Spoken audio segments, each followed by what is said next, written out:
you have talked in the past about how AI needs to be at the top of national priorities. What is at stake if sovereigns don't actually place AI at the top of their list of investment priorities? Well, first, it's great to be here. Thank you for having me on this beautiful day in Davos.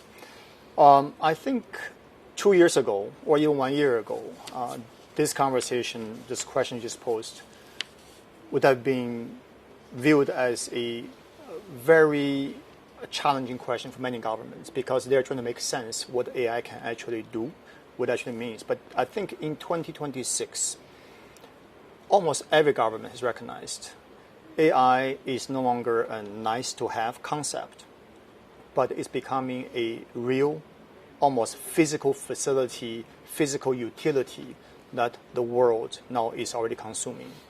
They are seeing governments across the globe are deploying AI agents to support their government processes. They are seeing the population embracing AI as a consumer toolset, almost as popular as search engine now. So governments are now racing to implement policies, number one, to ensure that the AI deployed in their countries reflect their national agenda, their national value, and their culture.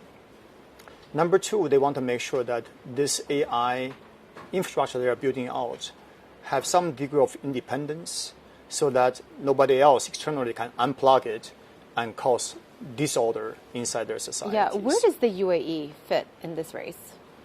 UAE has been a leader, I'm proud to say, in this space for the past more than 5 years now.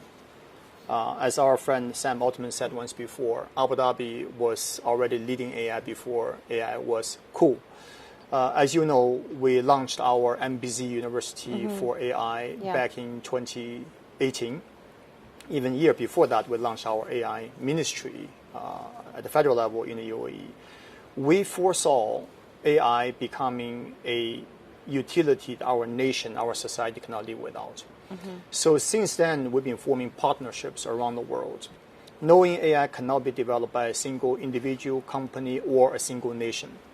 Our main partners, as you know, are our American counterparts, Microsoft, OpenAI, and many others.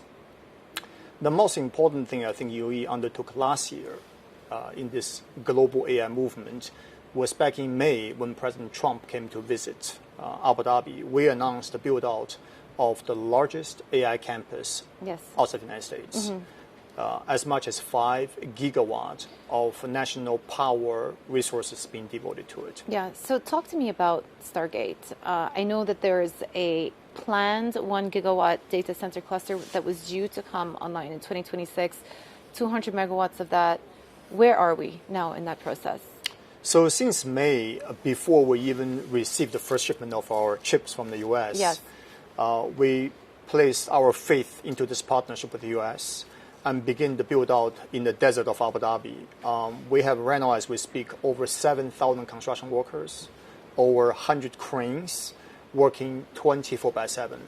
Happy to share with you that in the next couple of months, the first 200 megawatt that you referred to will come online in Abu Dhabi. Okay. The plan there is to be able to produce anywhere between 200 to 500 megawatt per quarter of additional capacity on an ongoing basis, eventually build out this 5 gigawatt in the coming years. So you mentioned the chips, and obviously, I think at the time you called it a defining moment when the US actually approved the sale of those advanced chips. All going to plan there? Well, in this complex world of AI, nothing is straightforward.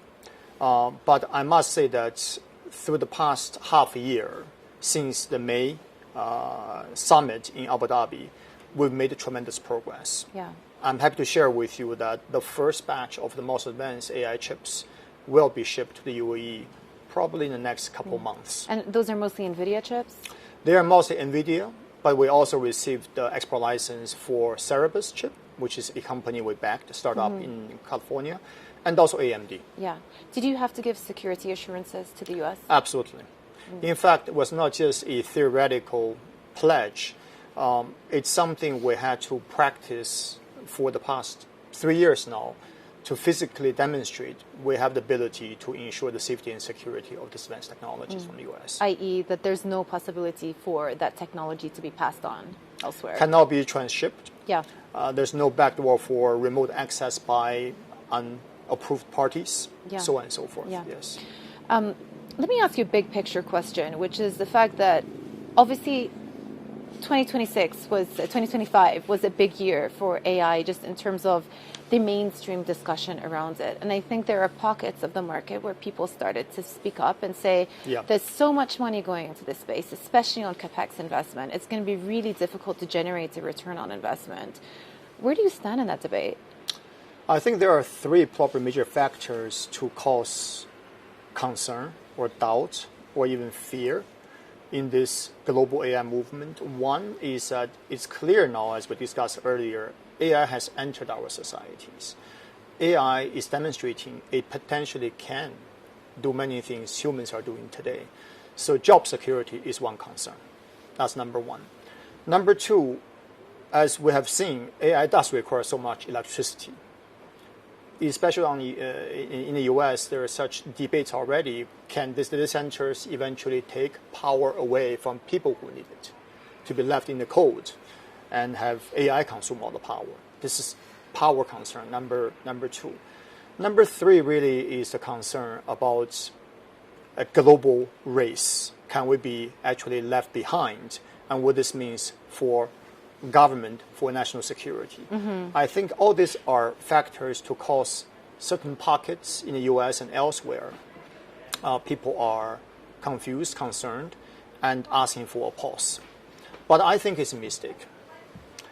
Because if we pause, say, in the US or the US ecosystem or US allies, many other nations are not stopping their development. And there will be AI diffusion around the world if our technology set is not out there first to grab market share. So I think it's time actually in this year to double down. Even if there are certain challenges socially or otherwise, say in the US is very fortunate to have partners like UAE who continue to build out because we have reliable, cheap energy.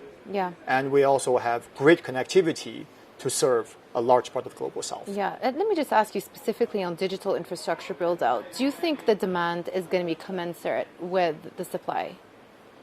I think the supply will struggle to keep up with the demand. So other way around? Yes. Okay. If you look at the training infrastructure, yes, there are only going to be probably a handful of large company continue to develop and invest in training purposes. However, the demand for inferencing to serve the tokens to the end users, it far outstrips the supply. So the UAE recently joined the Pax Silica framework with the US on critical materials and semiconductors. Do you see that opening up new opportunities for G42? Absolutely, we do. In fact, Jacob Helberg was just with us in Abu Dhabi a few days ago, a great friend and partner. We fully support his vision and his team's architecture to build out not just data centers, but the supporting global supply chain. I think by working with such an architecture, G42 will go beyond building just infrastructure, but also becoming an enabler in every level of the AI global supply chain. How do you see G42's expansion more generally across the global south? And of course, you have a key partnership with Microsoft. You have plans in Kenya as well. If you could just give us an update on that. As I mentioned earlier, UAE has really two great advantages when it comes to building out AI infrastructure. One is we have abundance of power, energy. And second is that we have incredible connectivity. If you draw a circle around Abu Dhabi, we can serve almost 4 billion people with very low latency through our network connectivity to all these different countries, including everything from Singapore to Milan. And we will play a key role to build out what I call a key node on this global AI network. We invented this term called intelligence grid. Will be a key node on this grid to serve AI to a vastly underserved global population of almost 4 billion people. This is the reason why our top partners, including Microsoft, are working so closely with us. Even Microsoft can now serve every one of their customers from US alone. Yeah. And the updates on the Kenya project, if you have any updates there? We are still progressing with that program. There are some challenges we're dealing with locally, but Africa is a frontier market we cannot ignore. Today's challenge in Africa in general, as you probably know, is how do you commercialize, how do you generate monetary return in the near future. But we are making long-term bets in Africa and working with multiple nations there.